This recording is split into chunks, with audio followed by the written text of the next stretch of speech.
And speaking of adding players, Amari Cooper was kind of a trade that was overlooked because obviously the whole Watson watch was going on during Yeah. that time, and everybody was memeing about Baker throwing to Amari.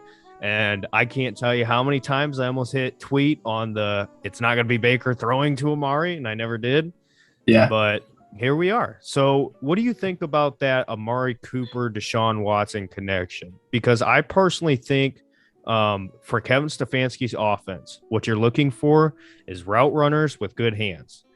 Yeah. Amari Cooper fits that to perfection. So, what do you think about that? Yeah. No, Amari Cooper, I love it. And at first I was hesitant because of his cap hit, and obviously because at the very beginning of free agency, we just didn't know how it was all going to pan out, right? And then obviously we ended up restructuring him, which was really nice, but Mm.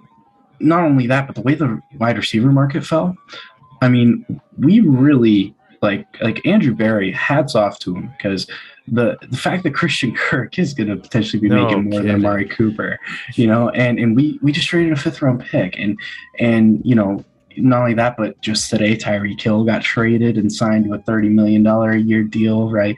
And so but moving off of the logistics side of it, right, or the finances, right, just the individual player, he is exactly what this offense needs. We have a lot of speed, we have a lot of the youth, we have the big guy in Njoku, right? But we don't have a guy who is just going to create separation no matter what. That was one of the things for our offense. I felt like our short passing game, it just was not good. I felt like we couldn't get separation. I felt like, Jarvis, I love Jarvis Landry. I felt this last year, he very much struggled against, man coverage, trying to get separation, this was an acquisition that we absolutely needed. And it's an acquisition, I think, that fits us like a glove. And I think it allows us to be versatile on offense. Yeah, and to that point, versatility has been kind of the theme of the Cleveland Browns, right? Look at what they did rebuilding the defense. Grant Delpit can play in the box, he can play free. JOK, everybody was saying he's like a big safety. You got versatility there. Now you're seeing that on offense too, right? You have a guy in Amari Cooper who can be that number one receiver now, possibly a wide receiver too, if you go out and draft somebody, and I can't help but look at the rest of the offense, right? I'm a big Donovan Peoples-Jones guy. I think he's going to have a incredible next step in his career. Same thing for David Njoku. And this will kind of be our last topic here, wrapping up. Time flies, people. Yeah. But David Njoku, franchise tagged.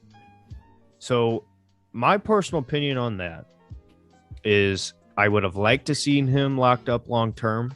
But with that being said, I think it might play out in our favor, because if Njoku sees how playing with Deshaun Watson is and how different it is after he's been playing with Baker, Njoku's going to be utilized a lot better, in my opinion. You're going to see a lot more 50-50 balls, a lot more fades in the end zone, because, sorry, Deshaun Watson's just a better quarterback. You can do more. Yeah. Yeah, So, absolutely. Absolutely. Yeah. And I mean, David Njoku, I mean, you want to talk about a guy that's been underutilized in our offense, it's him. I mean, for me, I understood us going out and signing Austin Hooper, especially with, David Njoku at the time, with the agent he currently had. He wanted out of Cleveland, right? But eventually, actually, all sorted itself out. I'm really excited for this season because it feels like, we're not going to have to force feed Austin Hooper the ball because we pay him a lot of money. We're going to be giving it to Njoku, who I think he's a special player. I think he's got all the tools you're looking for, and something that's kind of gone underappreciated in his game. He's actually improved in pass blocking and run blocking. He's made himself a versatile player, and a player that I think with this new improved role in the Stefanski offense, I really think he could show out and have a really good year this year. So I might be picking him up in my fantasy drafts, not gonna lie to you. So. Oh, I can't wait. And again, talk about versatility. guy like Kareem Hunt. This is a guy that had a really good 2020 season, was kind of utilized in that wide receiver role as well. And, running back to rotate him in. I can't wait to see what he does.